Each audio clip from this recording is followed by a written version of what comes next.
أعوذ بالله من الشيطان الرجيم بسم الله الرحمن الرحيم الحمد لله رب العالمين والصلاة والسلام على خير خلقه محمد وعلى آله وصحبه أجمعين رب اشرح لي صدري ويسر لي أمري واحلل عقدة من لساني يفقه قولي اللهم أرنا الحق حقا وارزقنا اتباعه وأرنا الباطل باطلا وارزقنا اجتنابه برحمتك يا أرحم الراحمين آمين والحمد لله رب العالمين.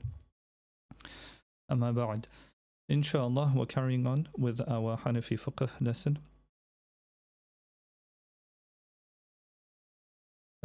Last time we talked about water, which types of water we're able to use for ritual purification. And also, we talked about what would make that water invalid to use for ritual purification. And then we moved on to how water becomes impure and how much of the water, so we said that 25 meters squared is counted as large, and 24.9 meters squared, so anything below 25 meters squared is counted as small. So if it's below 25 meters squared, we said even a drop of najasa, impurity, into the water, as long as it's not a flowing body of water, we said would make it impure. Anything above 25 meters squared, we said if it's not flowing above 25 meters squared, or if it's flowing, we said that if najasa falls inside, as long as you can't see, smell or taste it, then the water is pure.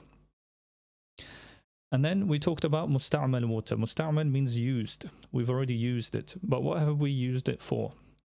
Ablution, wudu, and the purification bath, ghusl, are not permissible with water which has previously been used for an act of worship, regardless of whether it's also nifted, minor ritual impurity, or fulfilled an obligation, or it did neither of these two. So, no matter what the situation is, if you have fulfilled an act of worship with that water, we consider it used. And then the second is fulfilling an obligation, regardless of whether it was also an act of worship or lifted in ritual impurity, or it did neither of these two. So if you use water for an act of worship, or you use the water to fulfill an obligation, then that water becomes used and you may not use it again for wudu and ghusl. So what does that mean? That means, for example, fulfilling an obligation, the most obvious example would be to get wudu when you don't have wudu, or to get ghusl when you don't have ghusl. So by using that water for wudu and water for ghusl, that means that water cannot be used again for the same thing, wudu and ghusl. What an act of worship could be, one of the examples is washing your hands before eating with the intention of sunnah. If you do this with the intention of sunnah, then this is an act of worship, and that water will become used water. It won't become impure, but it will be used. So that water can no longer be used for wudu and for ghusl. So that's the difference between an act of worship and fulfilling an obligation.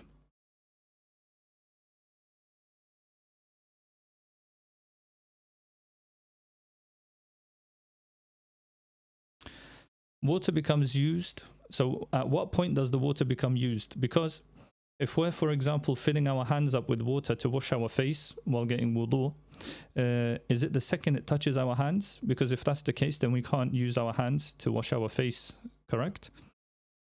Water becomes used immediately after it separates from the limb. So if you fill your hands up with water, since it hasn't separated from your hands, it's not musta'mal water. And then you rub it on your face. Again, you can carry on rubbing because it hasn't dripped off from your face. But the second it drips off, even before it lands, the second it drips off, it becomes used water.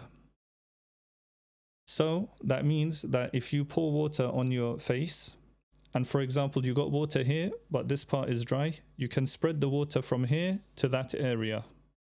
But if it drips off from your face, you can't catch it and then spread it. That would become used.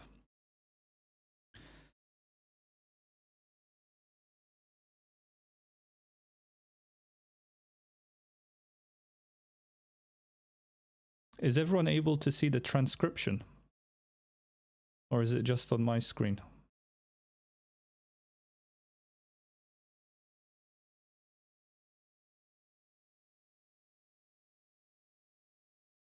Can everyone see the transcription, like subtitles? Okay.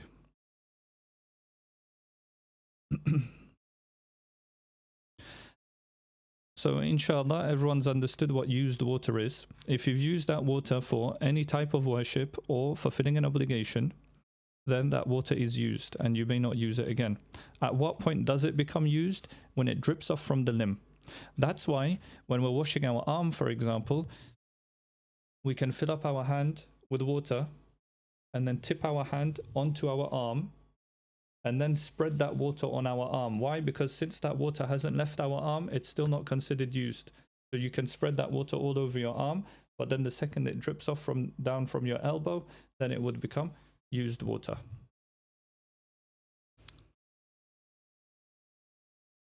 So that is musta'mal water. Then there's leftover water, which means an animal has drank from it, or a human being has drank from it, and that water is leftover water. Can you use that for wudu or not? That completely depends on the animal. If an animal whose meat is permissible to eat, and its mouth is pure, or a human being whose mouth does not contain filth, and by this we don't mean that he's in a major ritual impurity state, menstruation, postnatal bleeding, child, adult, believer, unbeliever, male or female. That's not what we're talking about. We mean like alcohol. Drinks from a small quantity of water, the leftover is pure and purifying. So we're going to unpack this. First, an animal whose meat is permissible to eat. So we're talking about cows, sheep, lamb, goats. We are not talking about dogs, cats, mice. So if it's halal to eat and its mouth is pure, what does that mean? So sometimes an animal will eat something filthy, najasa. So if it's got najasa in its mouth and then it drinks from the water, obviously that water becomes impure. Remember we said if it's a small quantity of water and even a drop comes in, then that whole water will become impure.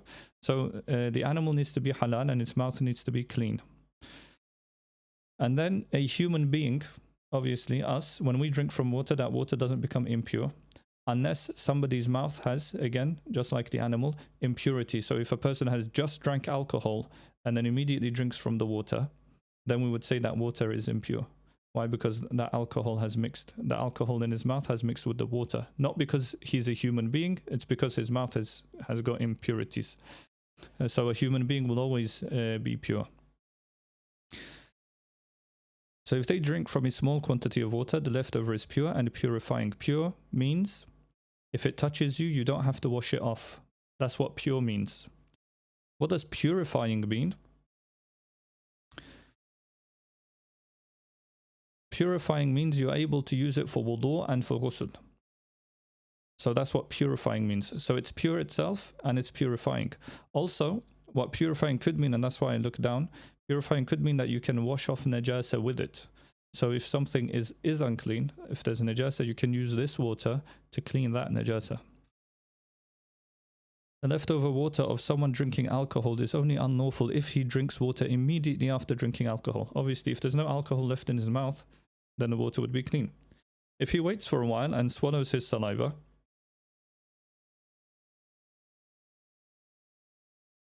one moment.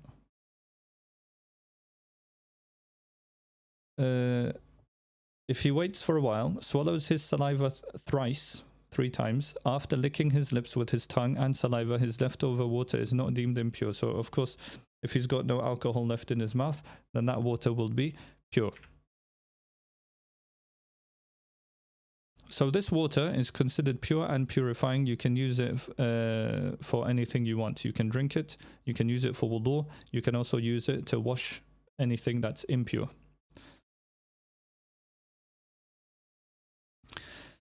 So that was with animals we can eat. Now, when a dog, a pig, monkey, bear, wild cat, so not domesticated, and the like from predatory land animals drinks from water, so lion, cheetah, jaguar, crocodile, all these things, the leftover will be impure. Why? Because these animals are considered impure because what they eat is blood and meat. If a domesticated cat, so not a wild cat, but a domesticated cat, a house cat, uncaged chicken, predatory bird, all creatures that roam around houses. And whenever it says creatures that roam around houses, we understand this as insects usually. So scorpions, mosquitoes, flies, things of that nature. Drink from water, the leftover is somewhat disliked. And also you can count a mouse and a rat in this. So the leftover water is somewhat disliked. Remember, when we say disliked in the Hanafi fiqh, it means tahrim and makruh. But here it has stated somewhat dislike, and it said makruh tanzihan, which means it's closer to halal. So you still shouldn't use it, but it's closer to halal.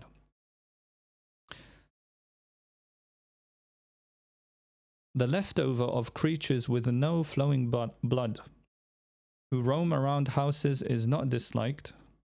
For example, scarab, cricket, cockroach, or scorpion. Of course, over here it said creatures that roam around the house, and here it says creatures with no flowing blood who roam around the house. So we understand that this is talking about creatures that roam around the house which have flowing blood.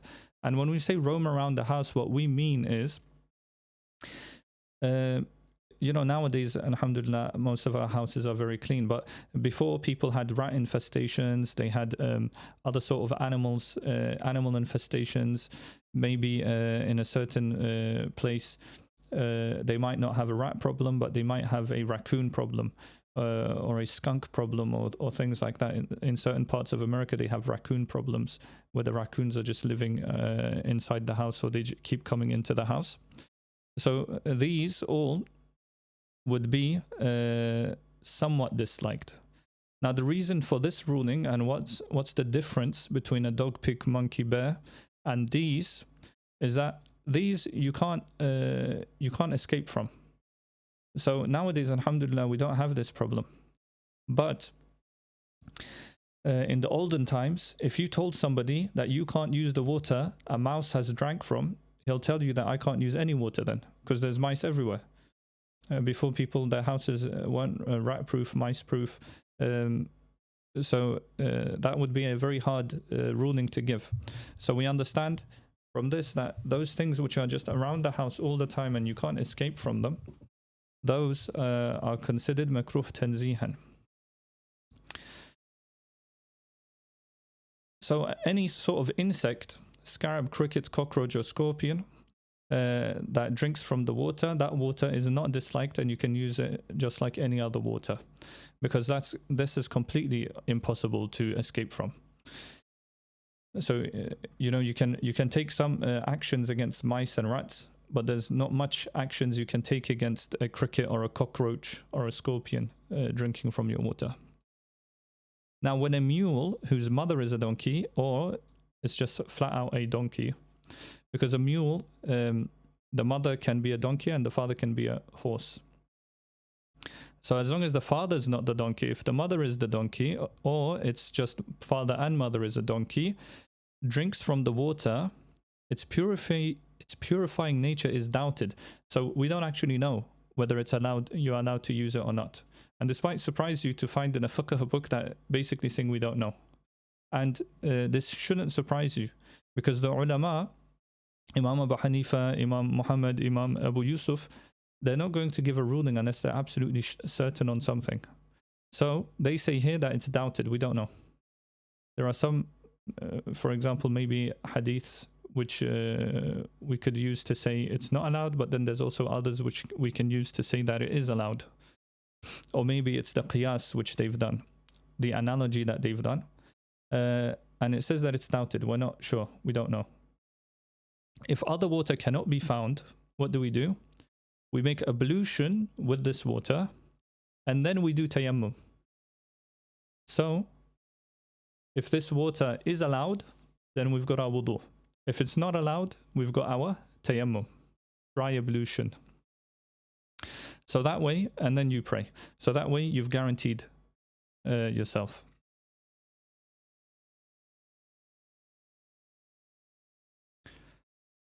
Okay. Don't forget, you can always ask questions in between. I'll try to get to them when I can. Now, ridding oneself of urine and cleaning oneself of filth. This is extremely important.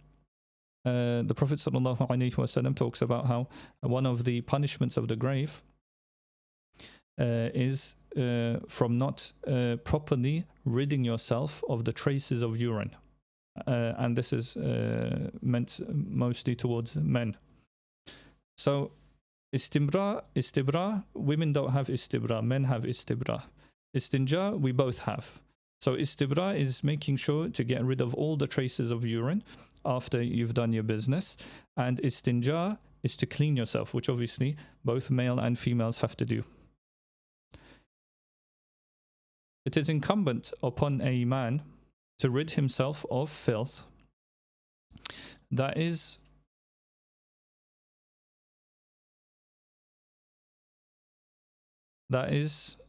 to strive for the exit point to be free from traces of urine. So the urethra, which is basically what the urine travels in, needs to be completely free and empty of urine before you get wudu. So they need to make sure that the exit point to be free from traces of urine and feces until all traces are removed and his heart is content. This is important. That they will not return. If you feel like there might be a couple of drips that will come soon, you're not allowed to get wudu, if that's what you feel like. But obviously, there are some certain steps that you can take to make sure that there's no traces of urine or feces left. Feces isn't a problem, but no traces of urine left. This is done according to his habit, and it is not permissible to commence ablution until his heart is content that the trickling of urine has ceased. After he feels safe from any further filth exiting, istibra is no longer incumbent, so you've successfully done istibra. Rather, it is recommended to go beyond this. So, what men should usually do after they finish their business, they shouldn't immediately get wudu. They should try to take at least 40 steps. And obviously, if you're not in a public place, if you're at home, you can do squats, try coughing, do some squats, walk around, make sure that all of those drops leave your body before you get wudu. Of course, while doing this, what do? We put a tissue in our undergarments to make sure that any drops of urine don't spread to our clothes, because that is impure. As for a woman, she is not required to do what a man does after urinating, such as walking. Rather, after she finishes urinating, she pauses shortly, then wipes her front and rear parts, thereafter cleaning herself with water. So for women, because theirs is a lot shorter and it's on a downward slope, they don't have to walk around like a man. But because a man's one is quite longer and it has dips, it has a dip in there, urine can sit in there and he can get wudu, the urine won't come out, and then when he's in salah, when he goes into ruku and into sajda, suddenly a drop will come out and that will nullify his wudu, and then because his wudu is nullified, his salah will be invalid. So that's why it's very important for a man to take his time. Whoever is slow in ridding himself of urine should plate something like paper and place it in the opening of the urethra so that it absorbs the remaining traces of wetness which he fears may exit. So in the worst case scenario, if you're having these sort of problems, and these do happen, it could happen because of old age or because of an injury, if ridding yourself of urine takes very long, then what you may do is insert a little bit of tissue or cotton into the front and basically physically remove it that way through absorption.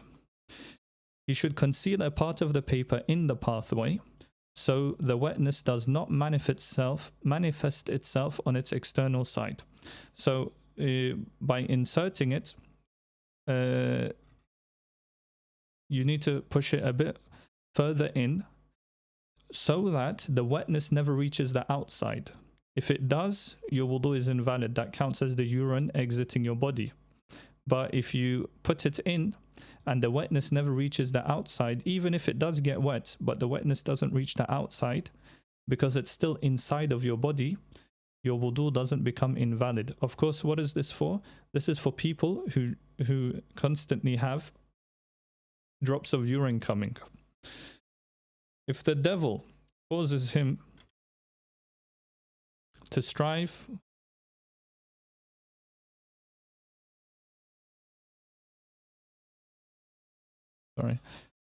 the scan finishes here. Our second scan. Let me get that up. One moment.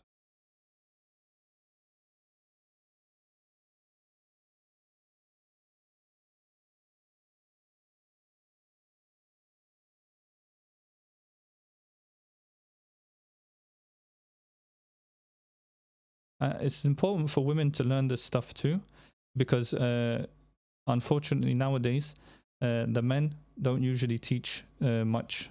So it falls, if the man doesn't teach your son this, if your husband doesn't teach your son this, then you have to teach your son this.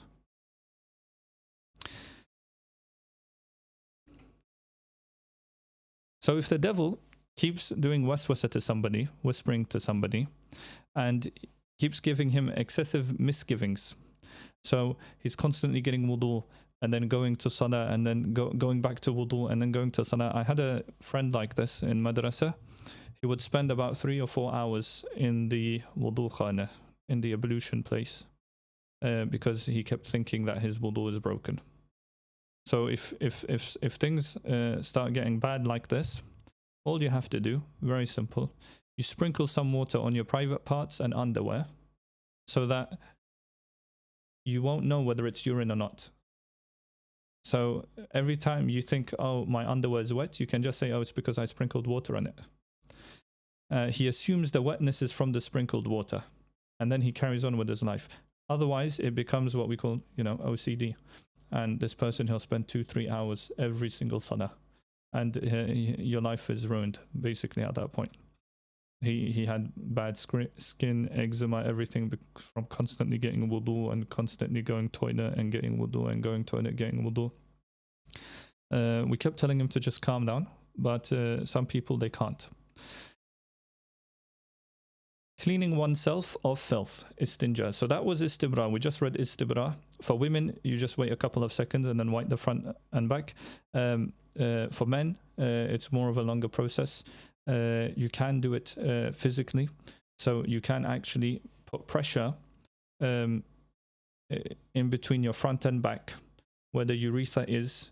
You can put pressure with the 3 fingers there, push forward. And once you push forward, you grab it from the top and push out, and then press the end on a tissue. That way, what happens is you physically removed all the water. So this is the faster method, and it's also the more reliable method. And on top of that, if you take just a couple of steps, then you can immediately get wudu. Otherwise, what you have to do is you put a tissue paper there, you cough a couple times, you walk a couple times. If you're obviously in a private place, you can do some squats, and that way your heart will be content that there's nothing left inside. It is emphasized sunnah. So sunnah mu'akkada. Remember, we talked about the different types of sunnah. There's mu'akkada and then there's ghayru mu'akkada. The mu'akkada is the more important one. For men and women to clean filth that exits from the front or rear. Now you're probably wondering, is istinja sunnah? We'll get to it. Istinja is sunnah mu'akkada. So cleaning yourself after going to the toilet is sunnah mu'akkada from the front and rear, which has not spread beyond the exit point. So if it hasn't gotten your body dirty, and obviously this completely depends on what you eat and your diet. If you've gone to the toilet and there's nothing left on your body after you've gone to the toilet, it's still a sunnah mu'akkada to wash yourself. So there's nothing on your body, but it's still sunnah mu'akkada to wash yourself. Okay? That's why it's sunnah mu'akkada. This ruling applies regardless of whether or not the filth is something that ordinarily exits from the front or rear, and whether it is an external filth that reaches the exit point. So it doesn't matter whether it's something from inside your body or something that came from outside into your body and then left again. If the filth spreads beyond the exit point, i.e. the meeting point where the buttocks fold together, and that which spreads is greater than the weight of a dirham mithqali for a solid, and a dirham mithqali is equal to 20 qirat, 1 qirat being the weight of 5 barley corns, which is about approximately 3 to 4 grams. So not much. If you've ever done precise measuring with baking supplies, you'll know how much 3 grams of anything is. It's very little. So if it's about 3 grams, and it's for a solid. So if the najasa, if the impurity is a solid, then we look at the gram, how many grams it is. And if it's a liquid, then we look at the surface area. Understood? And its surface area for a liquid, washing the filth away is obligatory. So the surface area is about a dirham, but for a solid, the weight of a dirham. So we already said the weight of a dirham is about 3 to 4 grams. What about the surface area for a liquid? We count this as if you were to fill your hand up with water, the area where the water sits inside without spilling out, that is how much the liquid area is. So anything that reaches that much, so it's about this much. It's not the full hand span. Some people get it wrong. They think it's the full hand span. That's too much. It's not even all of this. When you get water, where does the water sit? Around the inside of the hand span, around this big. That is too much. If it reaches that much, then you can't pray. You need to wash it off. So obviously, if it becomes this much, you have to wash it off. It's fard. Why? Because you have to pray.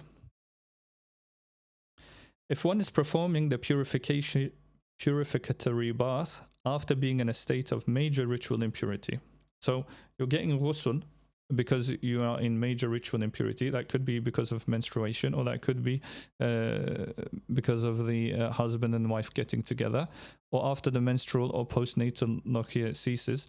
Washing filth from the exit point is obligatory, even if it is small, right?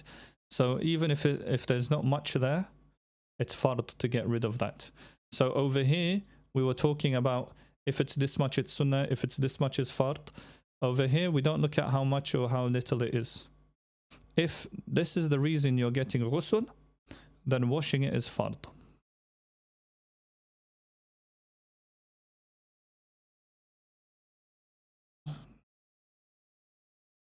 One performs istinja with the like of a stone that removes filth, or a worn out rag, or the like that has no value. So normally, nowadays, alhamdulillah, we don't have water problems. Before, people had water problems. They couldn't just carry buckets and buckets of water everywhere they were going. So when they were traveling, they would get enough water to drink, and the rest they would have to do with using other means. So washing themselves was done with a stone that removes filth, or a worn out rag, or the like which has no value. The perfect example being tissue paper, toilet paper. Except for the water, obviously.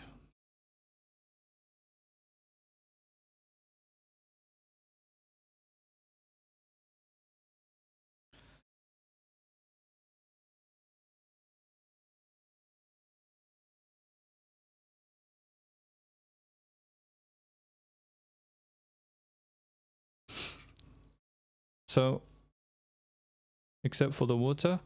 and is not venerated or impure. So what you're washing yourself with needs to be something worthless, like toilet paper. That's the whole reason it's there. And it must not be something impure. If you're cleaning yourself, you can't clean yourself with something dirty, right? And it must not be venerated. It can't be like something important. Neither must one use bones or animal fodder, right? One selects that which is most cleansing and least likely to soil. So whatever you've got in the nature, have you got branches, have you got leaves, have you got whatever, you need to pick whatever is the most likely to clean you the best. It is not specified to wipe from front to back in the summer and back to front in the winter. This is for men. For women, there's no difference. But for men, summer and winter differs. But it's not specified. You don't have to. To wipe using 3 stones is recommended, mendub. However, what this means is obviously, if you've finished with 1 stone, then obviously you've done the fard.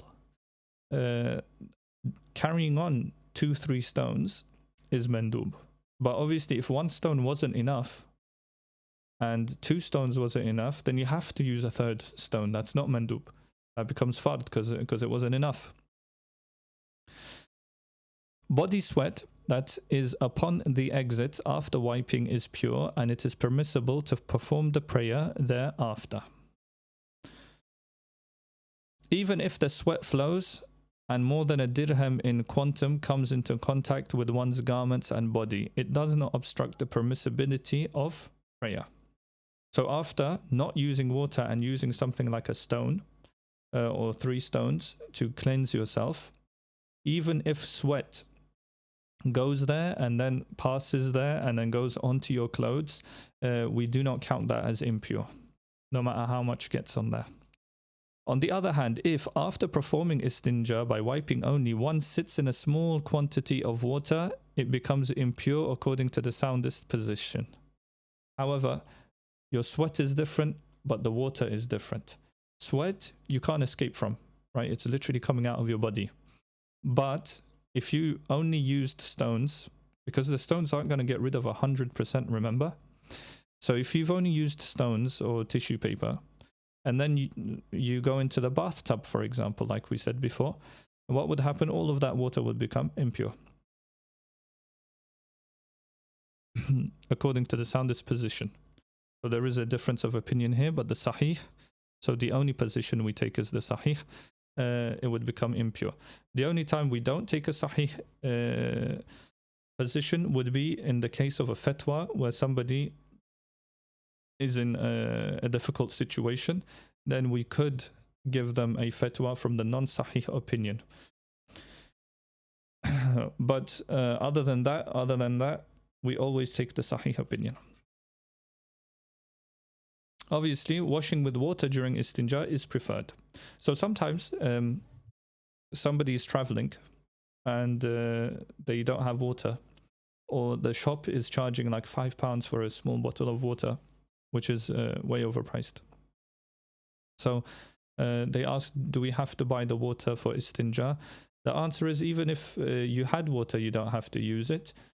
If you're able to clean yourself properly with tissue paper, you don't have to use the water if you can clean yourself properly. Nowadays, the problem is we eat too much. Because we eat so much, we dirty ourselves a lot more than what they used to before. Before, they used to eat a couple of dates. What came out was basically clean.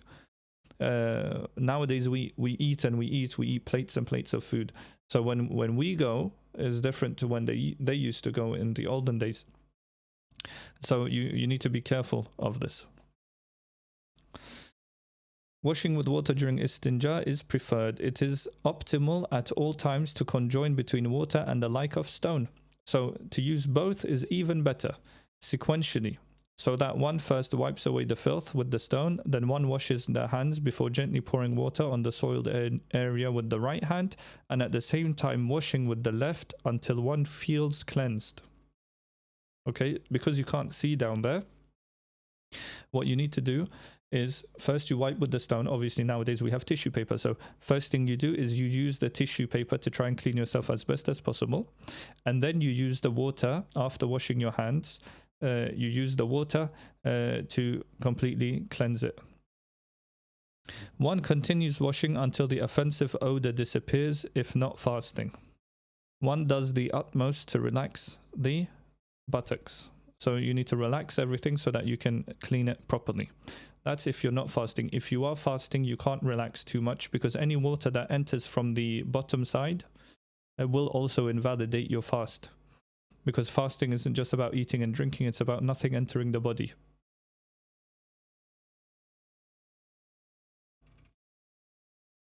So after finishing istinja, one washes the hands for a second time and dries the buttocks before standing upright. In the absence of possessing a cloth, drying may be performed by repeatedly wiping with the left hand.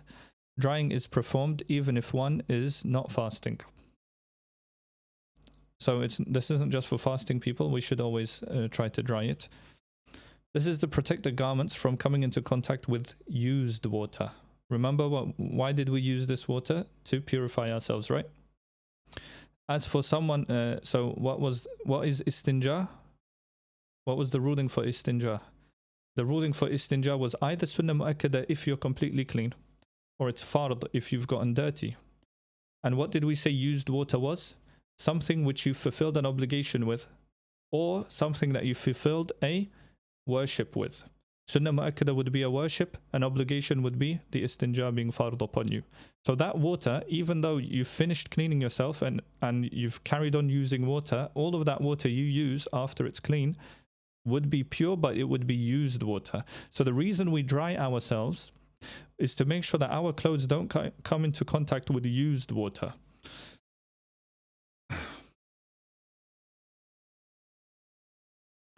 And as for someone who is fasting, performing the drying before standing ensures that when he stands, water is not sucked into the body, so that his fast doesn't break.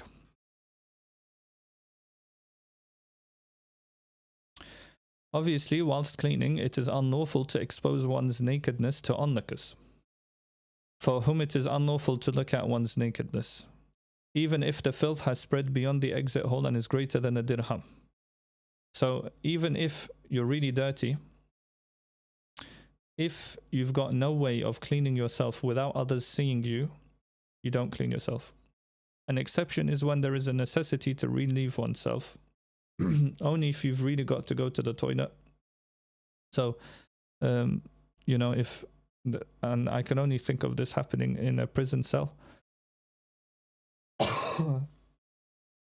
You can't expose yourself to clean yourself, but you can expose yourself if you have to go toilet, because otherwise what's going to happen? To the extent possible, one strives to remove the filth without exposing one's nakedness. So I can only imagine this happening in a prison cell, where you're stuck with other people in a small place. May Allah save everybody from that sort of torture. So the following acts are disliked: to urinate or defecate with one's face or back towards the direction of prayer, even if one is inside a building. If one remembers during the act, he must turn away if it's possible.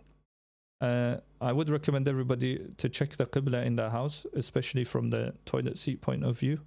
If it's facing the Qibla, every time you sit on that toilet seat, try and sit sideways a little bit. You don't have to go completely sideways, but as long as you can, you know, face at least a bit away from the Qibla, it would be better. And then see if it's economically viable for you to move the toilet. For a woman to hold a child, to urinate or defecate in the direction of prayer. So if you're holding your child and your child is urinating or defecating, again, not towards the Qibla. To face the body of the sun or moon. So you shouldn't do it facing the sun or the moon. To urinate or defecate in water, even if it's running, unless one is aboard a ship on the sea or something similar. What we do with our sewage systems doesn't count as this. because that water, its intention, its whole purpose is for that. What the idea being here is, because people will drink from that water, and even if people don't drink from that water, animals will drink from that water, you shouldn't urinate or defecate in it. That's why if you're outside in the wild in nature, you don't defecate and urinate in bodies of water, because animals will need to drink from that. But we're not talking about the water in the toilet bowl, because the whole purpose of that water is for sewage reasons. It is disliked to urinate or defecate in the following places: on the side of a river. So in the river, we already said you shouldn't. On the side of a river. Why? Because where do people go when they need to drink? They go to the river. If you defecate right on the edge of the riverbank, someone's going to step in it. Pool, well, and spring. Okay, anywhere that people need access to or animals need access to, you can't just defecate in the middle of it. Okay, below a fruit-bearing tree. If there's a tree which is giving apples, you can't defecate underneath it, because somebody might go to get an apple and they'll step in it. Agricultural land and greenery, people benefit from. Okay, we don't defecate in these places. In the shade during the summer. Why? Because somebody might feel hot, they'll go into the shade and they'll step on what you've done. In areas exposed to direct sunlight in the winter. Again, in the winter, people might go towards the sunlight to warm up a little bit. Places where people gather for lawful activities. By the side of a mosque or the Eid prayer area and on graves. Okay, we don't do anything close to a mosque. If there's a place for Eid prayer, we don't defecate there. We don't defecate on graves. Amongst animals on public pathways into the wind. So we don't defecate even if we're around animals on public pathways into the wind.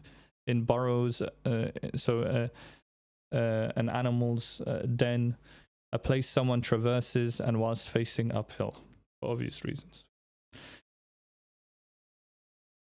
So it is also disliked to speak while urinating or defecating, and to urinate while standing without a valid excuse.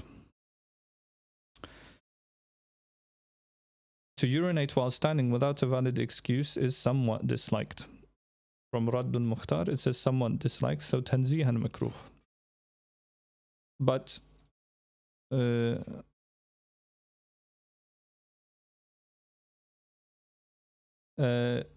so what would a valid excuse be? A valid excuse will be if the area is so dirty that sitting down would make your body and your clothes dirty. So usually if you're traveling and you go to a petrol station, or on the motorways, service stations, many times you'll find clean spots, but sometimes it's just really dirty. If it's really dirty, if they've urinated all over the seat and all over the floor and you can just smell it and you can see it, you obviously should do it standing up there. Why? Because if you sit down there, either your body is going to get dirty, even if you clean the toilet seat, your clothes, when you bring them down, those are going to get dirty. So you have no choice but to do it standing up, obviously being very careful of getting urine on yourself in that process. So you have to be very careful with these sort of things. Women, obviously, they can't do it standing up anyway, so this is only for men. And then to clean oneself with the right hand without a valid excuse. We can't do this.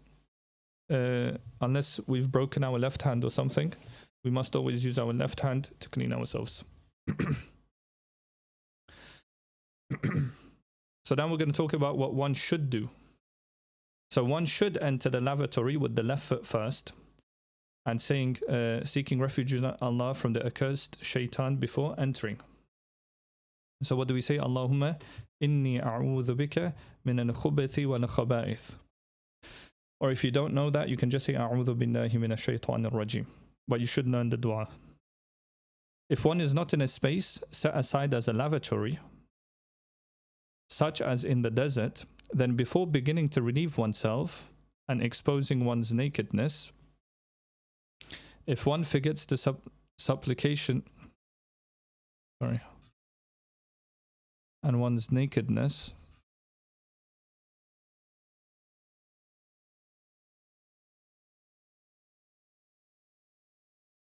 if one forgets the supplication, so if you haven't started, basically, if you're not in the toilet, because if you're in the toilet you don't read the dua, you read the dua before you enter the toilet. But if you're not in the toilet and you're in a desert and you haven't started yet and you've forgotten the supplication, it's recited in the mind, not with the tongue. So if you've entered the toilet or if you've exposed yourself already, you don't read the dua, you read it in your mind, not with the tongue. And then when you're finished, you bury the impurity that has left your body. You bury it and you strive to empty yourself from impurity and conceal your nakedness before standing up. So even if you know there's no one around, you should make sure that you finished and you've covered yourself before standing up completely. Then you need to say, your pardon, O Allah. All praise is due to Allah who rid me of what harms me and kept from me from me that which benefits me. So غفرانك الحمد لله الذي أذهب عني الأذى وعافاني. So that would be the dua. That was the English translation just now. Now we're going to read this as a last bit and then we're going to stop.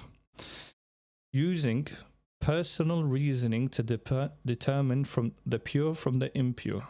So like somebody asked before, how can you tell if something's pure or impure? Do you have to taste it? So this is basically the subject. If pure and impure containers of water, garments, or slaughtered animals becomes mixed up. So you've got like a couple buckets. One of them's impure, the other buckets are pure. But then you've forgotten which bucket is pure and which bucket is impure. Or you've got slaughtered animals. There's halal, halal, halal. One of them's haram. And then you forgot which one's haram. So now you've got all these slaughtered animals. You forgot which one's halal and haram. Or the same with clothes. You've got clothes there. And then let's say you've got 5 white t-shirts. One of them's unclean, impure. But then you forgot which one. So now you've mixed them all up. You don't know which one is pure and which one isn't.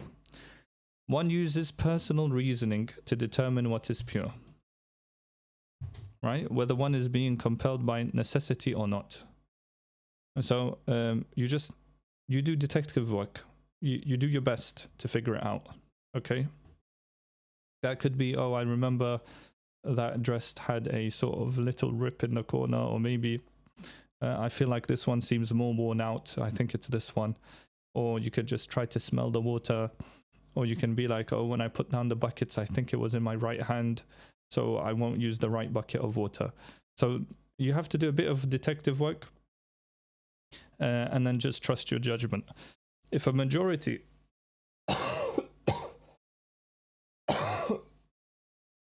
if a majority or a half is impure. So no, it's not just one bucket anymore. You've got 6 buckets. 3 of them are impure. Or 4 of them are impure. Personal reasoning is not used in respect of the aforementioned items unless one is compelled by necessity. So unless you absolutely have to, you don't use personal reasoning. You either know for certain it's pure or you're not allowed to use it. However, in the other instance, the clean stuff was the majority. So there, you didn't have to be 100% certain. Right? Even if it wasn't like, oh, I need to get wudu for salah. Even if it's for just recreational reason or whatever, you're allowed to. If the majority is pure, you can use your own little detective work.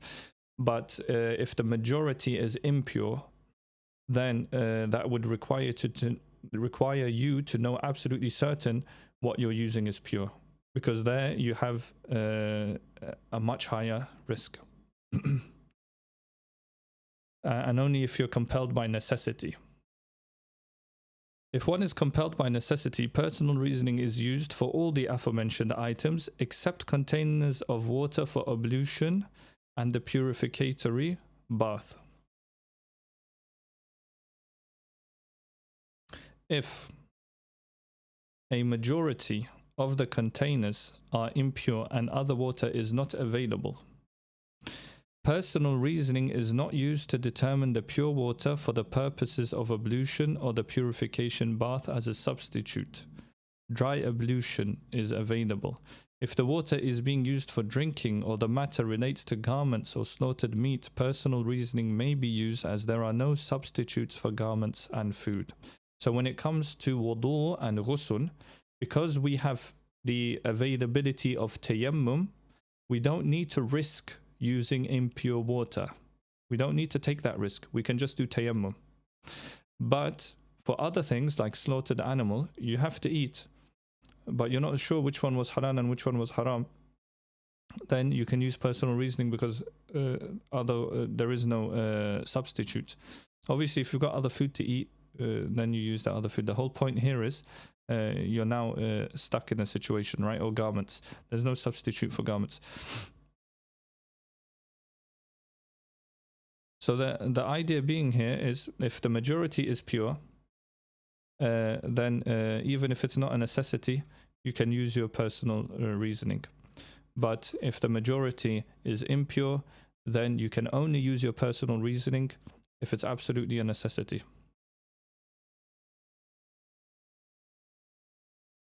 Okay, so we'll stop at ablution, inshallah. If there's any questions, we'll send them in now. We'll wait a couple of minutes.